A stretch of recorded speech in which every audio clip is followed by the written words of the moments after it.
Hey guys, welcome back to yet another episode of Top Billers Toolkit, where me and my twin brother interview top billers from all around the globe to unlock the secrets to their success. Today's guest is Lewis Gadsdon. Lewis is an associate director at Wiser Elite and he works in the tech space. And since COVID, he's built a thriving community of SDRs. It's called SDRs of London. What started off as a couple dozen people in a WhatsApp group has now evolved into a thriving community of thousands of some of the best SDRs that the industry has to offer. On today's episode, we're going to be talking about how Lewis's community helps fuel his recruitment business, the exact steps that Lewis took to build a thriving community of SDRs, and why building your own community can be so powerful for future business. As usual, guys, grab a cuppa or a glass of wine, depending on when you're listening to this, and let's get into it, shall we? Hey Lewis, how are you, my friend? I'm good, mate. I'm good. Thanks for having me on, Sam. Pleasure. I listened to your podcast I think it was 2 years ago when you first did it for Hishem, fun enough. And I loved what you said. I loved the aspect of the community that you built, Lewis, as well, because I haven't heard any other recruiter do what you've done, and especially to the scale you've done. And I just found it really fascinating. Not to mention you're managing a team and you got lots of wisdom to share about that. So thank you for coming on, mate. I really appreciate it. Yeah, thanks for having me. Looking forward to it. Wicked. The first question that we start off with every guest is, what's the number one tool in your toolkit, whether it be a mindset, strategy, or software? What would you say, Lewis? Yeah. Always with things like this, I think you've got to be a certain person to make it in recruitment, and you're not going to get anywhere without work ethic. It's a really boring answer for recruitment industry, but people either have it or they don't. And like I say, it's a characteristic that I look out for. Probably slightly more controversially, I would say that you can't be a control freak either. I've mentioned it before on things like this. You can control all your controllables in recruitment, but at the end of the day, you can't do an interview for someone. And that's that. So, and ultimately, recruitment comes down to two people speaking over half an hour or an hour, and one human impressing another, and then deciding as to whether it happens or not. It's completely out of your hands. So being a control freak, if you show that characteristic early on, I think recruitment may not be the good option for you. Really interesting, mate. Can you, because you manage a team, Lewis, and you have done for a while, can you think back to someone that demonstrated a bad work ethic and then someone that demonstrated a good work ethic? I'm just curious of how you define that and what you would look for in work ethic, because it's quite subjective, isn't it? Some people could work 14 hours a day and be like, yeah, that's great, or 8 hours of good solid work could be good work ethic. I'm just curious what you think. Yeah, no, it's not so much. I'm not looking for people to be just working themselves into the ground. That's not what I mean at all. And it's not like you should be doing beyond your contracted hours or anything like that. It's not that sort of toxic behavior that sometimes the recruitment or sales industries have been known for. What I'm talking about is actually utilizing the time that you have and utilizing it properly. That's the sort of characteristics that I look out for. So, okay, is there, are we at target? Is always number one question. How are you behaving when we're not at target? To how are you behaving when we're past target and things like that. So first and foremost, being under target, that's easy. Your sole focus, you should be working, you should be making as many moves as possible and moving hell and earth in order to hit your number. That's that. With everything that you have available to you, with the time, with the resource, with all of that sort of thing, you should be utilizing it all to try and get to that goal. But then the really interesting thing is, okay, what about when you've hit your target? What do you act like then? Are we putting our feet up? Are we being like, yeah, that's me? Obviously, most people in recruitment have uncapped commission structures, as it should be. Really, then, and obviously, you can't see that in someone until they've got there. So it's quite hard to do it, especially with people that haven't done sales before and things like that. You can measure it when you're interviewing people that have done this thing before, have done sales before. How well have they performed post target? But really, I think that's when the true colors come through. Is that, okay, how motivated actually are you? Are we going to push to the next level? Whilst at the same time protecting yourself and not working yourself into the ground, of course. That's it. But that they would probably be, rather than naming specific names and going into it, course, in my mind, there's two types of people. And that's how they behave before and after target. And that's what I look out for. Really interesting. I'm curious, Lewis, how many people that you have managed over the years, hit their target and then go above and beyond. Is that quite a rare thing to see, or is it something that is? I'm just curious how often you've seen that, and can that be taught as well if people don't do Yeah, I think so. I mean, look, it's kind of cheating, to be honest with you, because we have an accelerator that? Okay, ours as cool. well. So really, people are motivated to Oh, go I beyond it. see. I think once you've hit your target, you can go up to anything. You can start taking 40% of fees. Oh, wicked. Okay, so, cool. Well, that's a great so incentive. It's brilliant. Yeah, yeah, exactly. So we want to always incentivize people to be going and hitting that next level. cool. So don't get me wrong. More often than not, the people that I've managed in the past will go hell for leather and do it. But don't get me wrong. That there has been the odd person be like. It also depends where you're at in the month. If you're obviously we're talking 2 days out, you're completely burnt out, you've given it everything, you've had a couple of rebates in the quarter as well, or something like that, and things have really gone against you, by all means, just take the day and start getting yourself right, ready for the next queue. Cool. But if I'm talking to people that hit their quarterly target in month two, if it Yes. does happen, like, Mm, okay, we've got plenty of time to play with here. What characteristics mm, are we going to show? How far can we push this thing? really Um, interesting. and obviously that then comes down to the emotional side as to how well you know your team and how you think you can push them. And yeah, when we get into the management piece later, obviously no two people are the same. So Yes, of you need to course. make sure that you're getting the best out of them in the way that they need, not what is just best for you. Mm, yeah, I would definitely get into that, Lewis. I'm fascinated to hear your take on that. Um, cool. So, what I want to do is spend just a tiny bit of the podcast speaking about the building community side because I just found that Yeah, absolutely fascinating. And like I sure. said, there's not many, if any, recruiters I've seen do it to your scale. So, I'm going to start with a really broad, open question, Lewis. For anyone that doesn't know what you've done with this community, can you just give us a rundown of like what it is and why you set it up, if that's okay? Sure. Yeah, I'll give you it. I'll give you it from the start. So, Awesome. in back end of 2019, we initially, or well, during 2019, we initially just started a WhatsApp thread for tech salespeople, and that was all walks of life. Like it was SDRs, AEs, CSMs, sales leaders. And don't be wrong, it was cool, and people chatted, and we did a couple of like meetups in a pub and all that sort of stuff, and it was great, but it was chaos. And also, yet started having the SDRs utilize it to try and sell to the sales leaders. The topics of conversation weren't very sophisticated, like when it came from SDRs asking what's the best I don't know, permission based openers, Mm, to the sales leaders talking about really strategic stuff about scaling and getting from 0 to 5 million in annual revenue, how to get better. The conversations didn't align. mm, So we quickly came to a point where we thought we needed to segregate it. So back end of 2019, I set up SDRs of London, which is a WhatsApp thread, and set out to be a peer-to-peer mentorship community for SDRs coming into the field for the first time. You need to be an SDR in the tech sector in order to join. That's the only stipulation. It's completely free, but a chance for you to meet other SDRs, talk about different techniques, problems, hurdles that you're having, and also network with each other to help with best practice and all of that sort of stuff. But that's what it set out to be. There were other sort of competitors in the space at the time for sort of mm. sales communities. One of them was trying to charge SDRs 500 a year out of their own back pocket, and I Oh was wow. like, well, look, come on, when you're an SDR, it's when you know the least, earn the least, Mm. need the most Yeah, help. So I yeah, thought, what can interesting. I do that's going to help them first, but also benefit us and put us in a shop window? Mm, So that was the answer. I took 20 SDRs that place, 20 SDRs at companies that I'd like to work with in the future, just through cold messaging and all of that sort of thing. Being like, hey, I'm setting up this thing. There's no ulterior motive. I'm just looking to build a community here. Put them all in together. There you go. Mentor each other for free. Let's see what happens.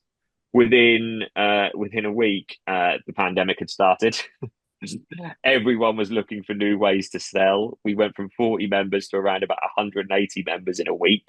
crazy. Just people networking. What are you doing? How are you overcoming this? The world look like it's shutting down. No one's buying anything. What do we do? How am I going to hit my target? Am I going to get sacked? Like just all of these like Mm. speech bubbles, which you could imagine just popping up on a screen. My phone's going off. I'm like, what have I created here?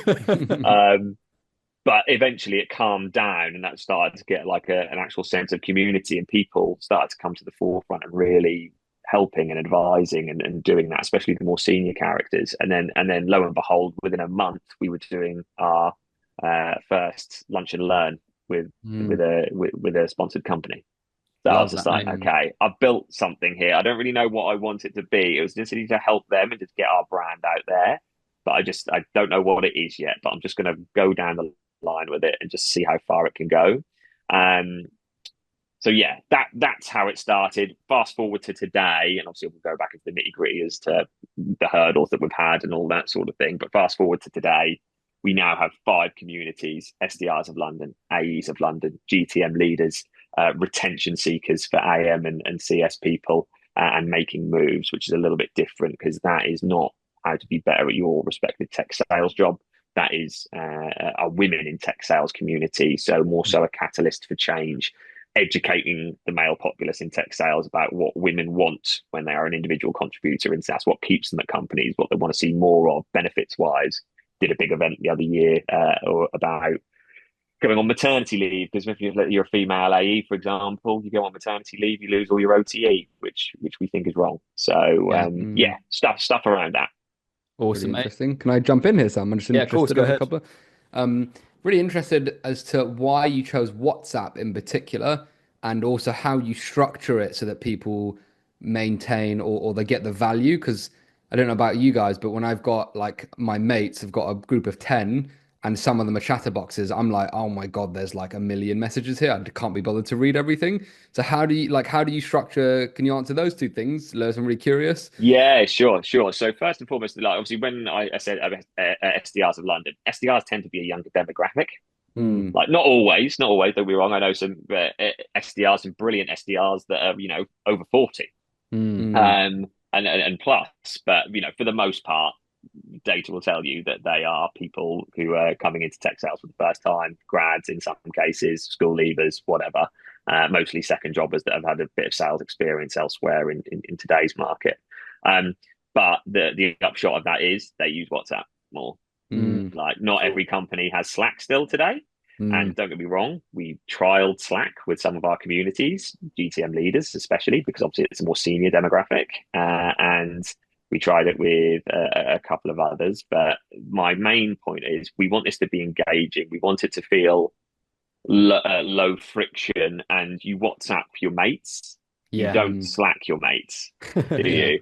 And Yeah. that's what we wanted it to feel like. I wanted to create that actual friendly feel, inviting. You can chat to anyone in here, and Mm. also Slack. You put it down at 5:30, 6 o'clock. Mm. WhatsApp. We in the SDRs of London, we have conversations going on sometimes till 8, 9 p.m. Mm. Mm. So that they were the main reasons. I wanted to deformalize it, if that makes sense. And then Yeah. funny story, because me and our head of brand, my colleague Izzy, who now it's her full-time job to look after all these communities. Um, we had a back and forth for years. I was always very pro WhatsApp. She was like, no, we need to do it in Slack because then we can store media in it and we can do all this sort of thing. It'll be more sophisticated. And I was like, yeah, but you're ruining the vibes. They're like, that is it. Yeah. I have no logical or strategic explanation for you. We're just ruining the vibes by putting it on Slack. Mm. Interesting. Yeah. And over time, that eventually came to be because the engagement dropped on Slack. People weren't looking at it, and yeah, all communities now reverted back to WhatsApp, and yeah, the uptake and the engagement is much higher. It's really interesting. Interesting. We tried exactly the same thing with our clients. We were like, let's go to Slack for the exact reasons that your colleague mentioned. And then it just was dead. Like, no one spoke to us. It was hard to get hold of them. Went back to WhatsApp. And now, like, we have engaging conversations sometimes till like in the evening. So it's really Yeah, interesting. You found exactly the same thing, Lewis. yeah. Ben, did you have another question?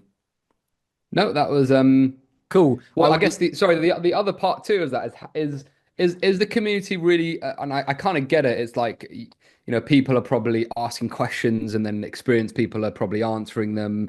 I'm guessing you haven't had the problem where you have 100 messages and it's hard to keep track of so many people in one group, or does it just work in that way? And do people just seem to have value? Do they just go back to the conversations when they want and pick the things that they want to take value from? Does that make sense, Lewis? I'm just curious about Good. how that works. Yeah. No, you're completely right. So if like it's not like if you look at a Slack channel, obviously there's the thread and then there's loads of replies, isn't there? And obviously, you Mm-hmm. can now do community or announcement page on WhatsApp, but obviously that's a very recent. It's not what it's been like for the majority in SDRs of London. But with that, you can't go. You will find that there's often repeats, especially because we add new members every other week. Like we've had the question of which data provider is the best Cognism or Zoom Info? I think we get that question like weekly in Yeah. there just from new people. But yeah, you can't go back and scale. But at the same time, you get the more senior people that are ready to answer any questions, what it may be. And yeah, they'll do it there and then. But that's the thing. We don't want to make it seem like there's stupid questions that you can't ask and you need to traipse through years of conversations in order to find it. Just ask it there and then. And that's very much the culture within the thread. Cool. Awesome. And I'm guessing you'll have like this, you said Izzy, who's managing the group. Maybe you guys would jump in and answer some of the basic questions. And am I right in So saying that? yeah, yes and no, yes and no. So it's something I spoke about with Sam last week. So, and this was one of the early hurdles with it because Mm. when we were scaling, it was COVID. Everyone's very suspicious. No one knows what the hell is going on. Who is this recruiter who set up this thread? What does he want? What's his angle? Yeah. And I'm like, people didn't buy that. I want to set up a community to help you guys piece initially, and obviously it's helping my brand. People didn't buy that initially. They were like, "What you just set a massive talent pool to headhunt us eventually? Like, what's Yeah. your game?" Mm. And it wasn't my game at all. So in the end, I basically said because this was before Izzy had the full-time job of looking after all these. Before it was anything special, this was just a growing thing that I didn't know what I wanted it to be, and we just knew it was cool. Mm. Um, I I made some of the members community hosts, not many, 4 and 5 of them. So senior SDRs that have been around the block, probably been in seat for at least 9 months a year, at well-respected brands, sales lofts, reach desks, Cognisms. I know they were all sort of sales techs at the time, but I just basically chose the most helpful, Mm. not outspoken, but insightful members that I Mm. just sat back and watched for a bit. I'm like, who's answering the questions here? Who's asking the questions? Who's answering them? Who's actually adding value?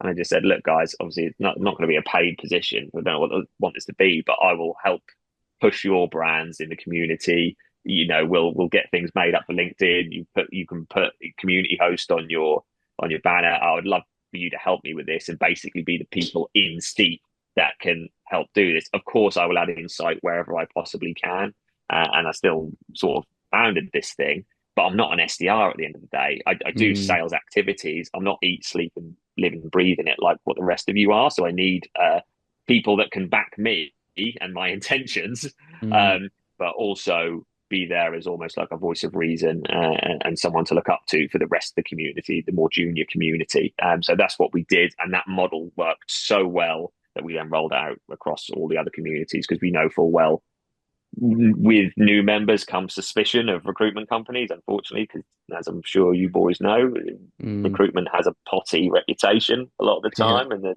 there is very few good companies out there. And it takes time to earn trust. But now, for all of our 3,000 plus members that we have across, I would like to think everyone has a good idea of what we're about and what we're not trying to do. Awesome. Um, I would love to know, Lewis, and I know you said like the direct financials is hard to track with this community, and I'm sure there's scope Yeah. in the future for where this has come from. But if we, how has this entire community, because you've got 3,000 plus people who know your brand, who you communicate with, how has it impacted your brand and the recruitment side of things? I'm just interested if other recruiters were like, oh, I'm going to set up a community too. Like, what are the benefits that you've seen from setting up a community? Yeah, so look, the first things first, we're very fortunate because obviously we're part of Wiser. So we had a lot of like financial backing to get this Mm. thing built. Brand like once it was a thing, I could get it branded. I created a logo really easily.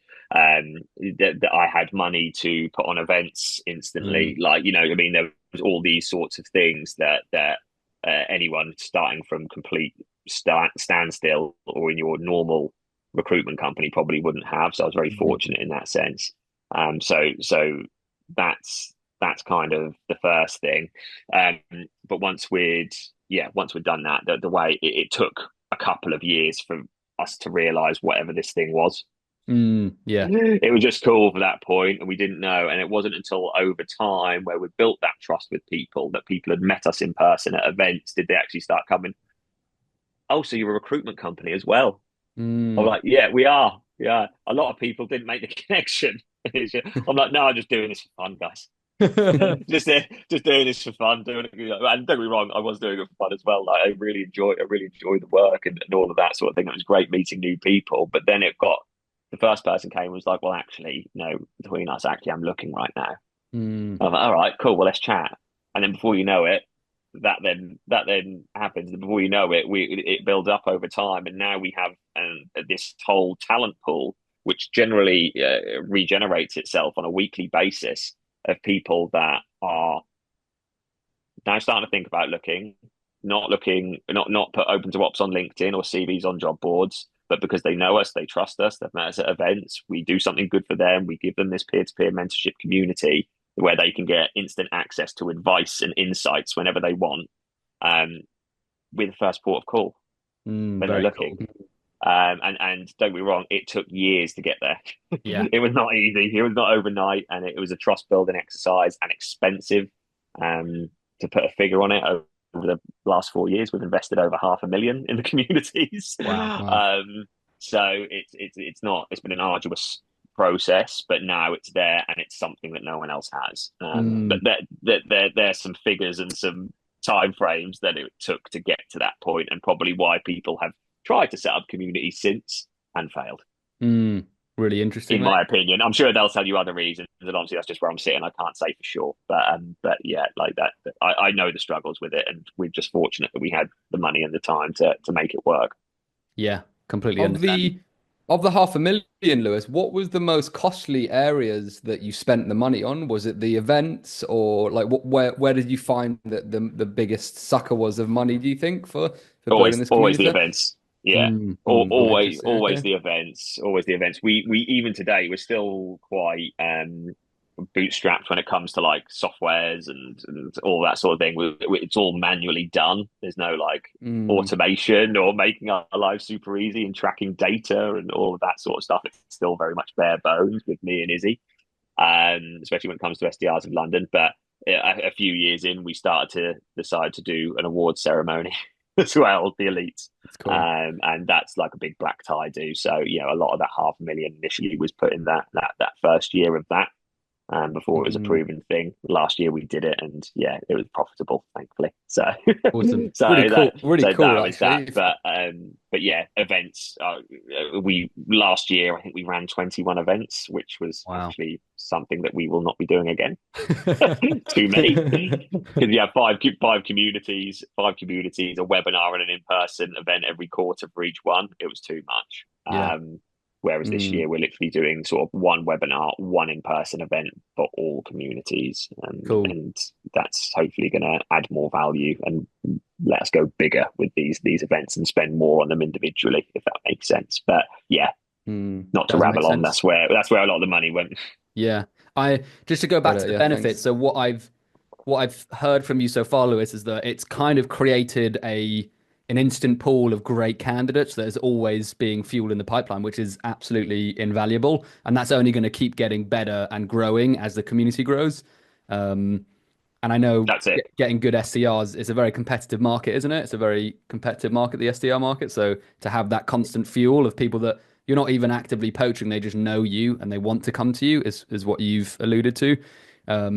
So that's really cool. That's it. That's it. And just to make the point clear as well, like we can't ever go poaching from the Yes. community. You can't Yeah. do it. Even if I know someone who I know and I've spoken to and they're perfect.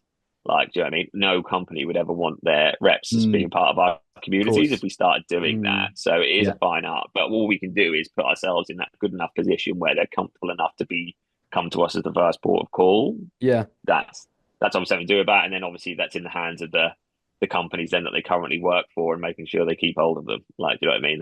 Yeah, That's of it. course. Yeah. Yeah. And sorry, Ben, just one last question off the back of what I was going to say is, and has it introduced you to any new clients kind of organically, Lewis? And if so, how has that happened? I'm curious.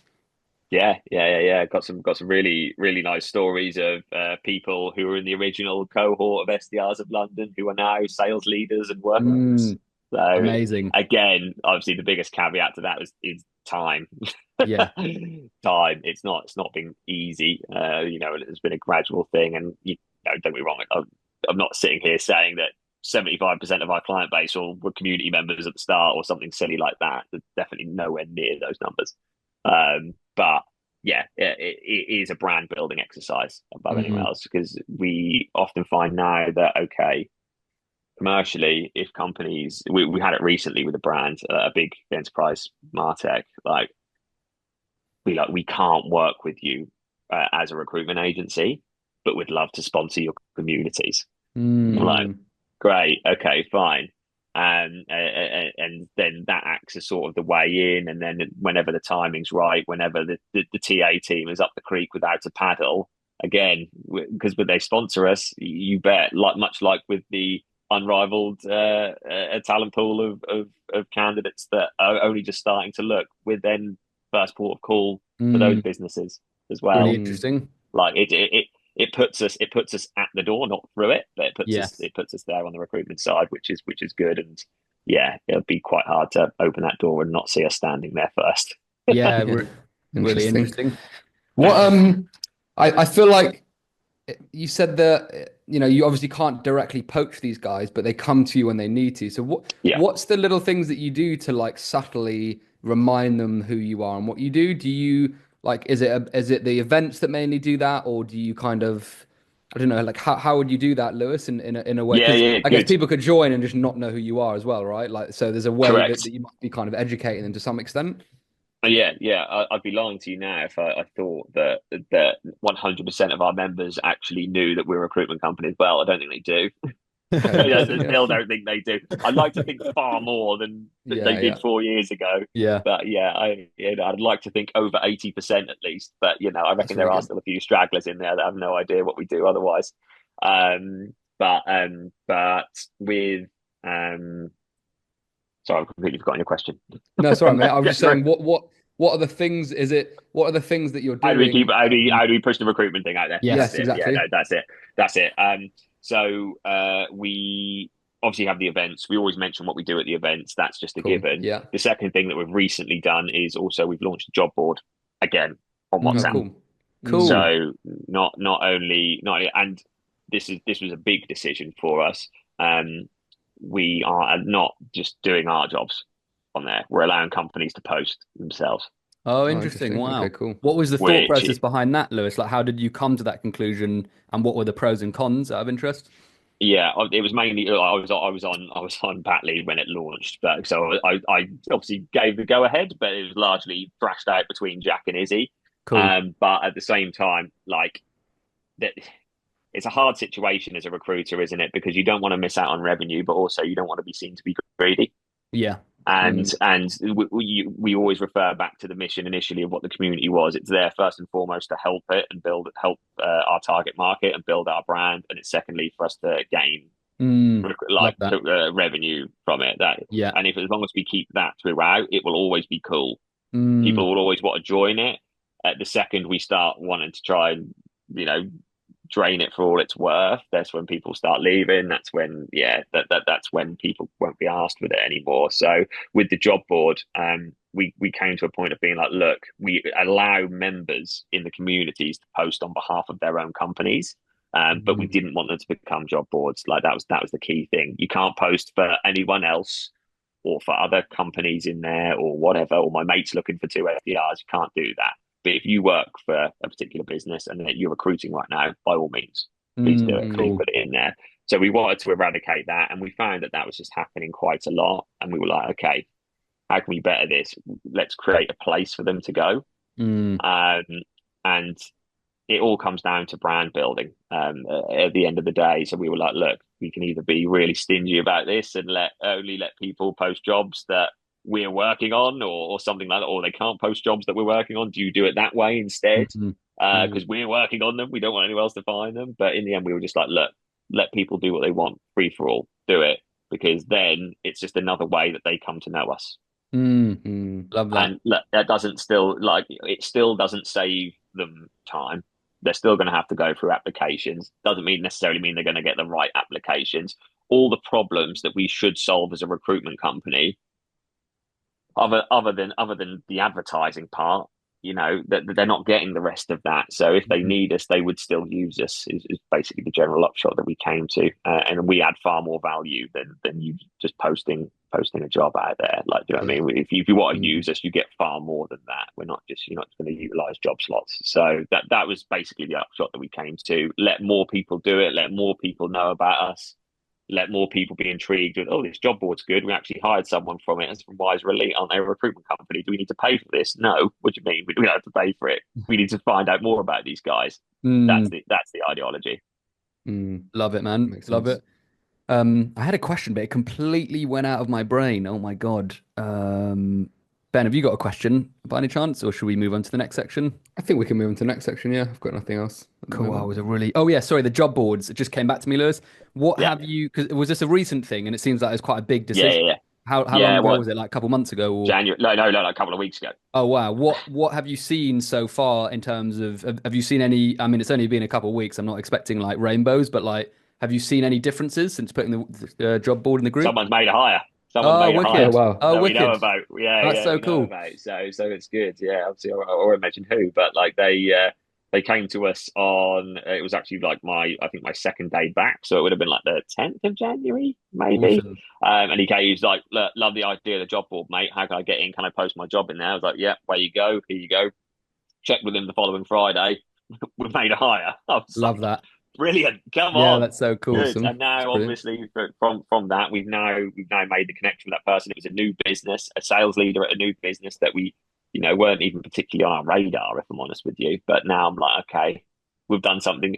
Always we like want to you do something good for someone first, and hopefully they'll want to return the favor in the future. They don't Yeah, need to, obviously, but because you just got to keep doing good things for people, and hopefully karma will come back round for you, and you'll get it back someday. And Definitely, and man. that's just what we always try and do. So hopefully that one is we've got a favour in the tank for the future. That's cool. I just want to say before moving on to the next section, I feel like you have built something incredibly powerful, and I feel like you're just tapping in. Feels like you've done the work, Lewis, and you're starting to see little shoots. And I feel like 2 to 3 years from now, it's going to be an absolute powerhouse for your business as well.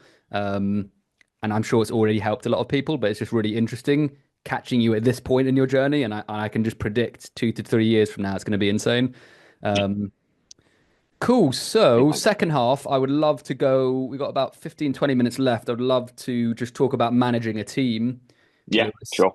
Um, what has been the hardest lesson you've learned managing a team? Is there anything that comes to mind of that's been the most annoying or hardest lesson that you've learned? Yeah, like when you're a manager, how can I put this that doesn't sound like I'm being a dickhead? It's always a good way to start a point, isn't it? It's hard to expect that people will care as much as you. It's kind of Mm, I think is the key, especially like now we're now I'm an associate director, but even when I was a team lead, like I don't know what it is, and I think this kind of goes back to why I think the work ethic thing as well. mm, Like I, I with help from leaders and everything in my business, I built the SDR desk at Wiser, and like don't be wrong, I didn't do it all through cold outbound or anything like that. Far from it. I had help, but I built it to what it was. I don't know if I had a certain amount of love, like a mm. baby for it. And then when you start Yeah. hiring people onto the team, especially people where they had no work or life experience, but they got a degree under their belt, so they think they're entitled to a good office job initially, and then you get them in and they look great on paper, and then it's like, okay, you actually don't give a toss, do you? And then, even more so, you train them up, it all goes well, and after 18 months, 2 years, they leave because they can get a better salary elsewhere, which it's not their fault in any way, shape, or form. You got to look after yourself, but at the same time, yeah, that I'd say those are the biggest lessons that would have, and probably changed our hiring strategy pretty quickly. Mm. once I was a leader, I changed my hiring strategy pretty quickly. I'm no longer willing initially, which is a bit of sad, not willing to like bring someone from the ground up. Haven't got the time or the Oh, resources to do it interesting. now. So that's one of the Yeah. rules that changed, Lewis. No more newbies, so to speak. No, yeah, no. Unfortunately, no sort of people who are fresh to the industry. Cool. Why did you make Just that have decision? Is it just too difficult to train people? we're a lean team. Obviously, we're a lean team. It takes too much time to train Yeah. people. It takes too much effort to train people. Mm. They don't add enough value instantly. Obviously, especially now we're a leaner team and whatnot. There isn't loads, and we spend the amount that we do on the communities and whatnot, which works for us Yeah. in generating inbound leads and candidates and what it does. We'd rather spend the money on that rather than spending money on training someone for 6 months only for them to potentially leave a further Yeah. six Yeah. months later because they realize recruitment isn't for them. So Mm. we for the last 3 4 years have only employed experienced recruiters. Cool. And Um, but yeah, last question for me, Lewis, because I know you have to go as well. But um, this is probably the biggest problem any hiring manager has. Exactly what you stated that all my clients tell me about that their clients have as well is you interview someone, they're really good in the interview, and then they come in and then they're actually not very good, or they don't care as much, or they just don't perform. What have you done to, you can never completely eliminate it, but what have you done to help eliminate that hiring the wrong person? What would you say? yeah. So it's it's difficult. Like there's only so many questions that you can ask, but Mm, the key thing that we'd always try and go on is like coachability, character, experience. mm, Like they're the three things that would always go on. So coachability is obviously hard to measure it just in one conversation. It needs to be over the course of the interview stages. So we'll see what they picked up from the first interview and the last one and all of that sort of thing, the task, how they take direction instantly, all of that sort of thing. Character is the biggest one. mm, Like, can they actually articulate where, how, for want of a better phrase, have they been through some shit? mm. Yeah. Have they been through like like rather than beating around the bush? Have they been through some shit? Professionally, personally, all of that sort of thing. I'm not saying we need like wounded soldiers or people that have had a ridiculous life story and a really hard life to date. But at the same time, have you gone through a really tough time? What did it teach you about yourself? Was it your fault? If it was, what did it, what have you done to ensure that it doesn't happen again? Or if you can't help it, as little as possible. Being able to articulate all of that sort of stuff, that Mm, that is probably the main sort of characteristic that I would look out for. I think I mentioned it on Hisham's podcast a couple of years ago and stuff. Like, I commuted in from Oxford for like 10 months, 5 days a week, and all of mm. that sort of thing. And not whoop-de-doo, well done, Lewis.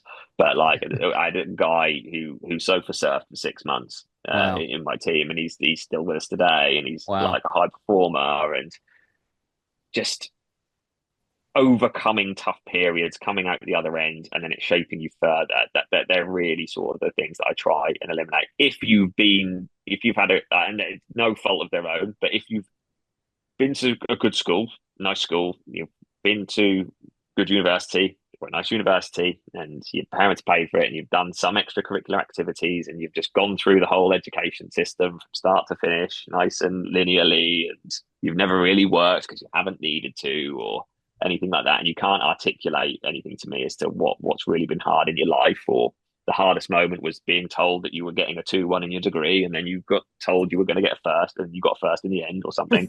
Like, so that just doesn't do it for me. Interesting. I Like, love that. that doesn't do it for me. If you've had to struggle, if you've had to really grind and fight for what you have, and and that comes in many ways, many shapes. Like that's really what I'm looking for. And to be Cool. honest with you, that's what's been successful in the people that we've hired so far, plus recruitment experience. Cool. So yeah, plus a solid 6 months to a year. We'll Cool. definitely take a look at you and you've actually done it and not completely flopped in doing it. Plus all of that character piece.